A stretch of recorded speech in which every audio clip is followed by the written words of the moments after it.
Story చెప్పనా? అమ్మా అనగనగనగా ఒక ఊరిలో ఒక రాజు ఉన్నాడంట. ఆ రాజుకి ఆ 7 కొడుకులు చేపలు ఎండ పట్టారంట. 7 చేపలు తెచ్చారు. చేపల పేర్లేంటి? చండ, మండ, శూద్ర, వంశ, దాత్ర, వైర, అంచత్ర.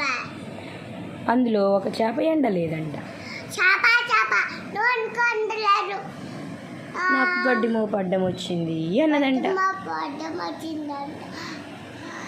బొమ్మ నువ్వు వండుకోవుకి గొట్టు మా పైల మా బాబు ఏడుస్తున్నాడు అన్నదంట. మా బాబుతున్నారు. బాబు బాబు నువ్వెందుకు ఏడుస్తున్నావంటే, బాబు నువ్వు వండుకొచ్చి నువ్వు యాంటికి వచ్చింది బంగారు పుట్టులో ఏర్పడితే కుట్టనా అందంట చీమ. కుట్టినానంట. చీమ అంటే యాంట్ అంట.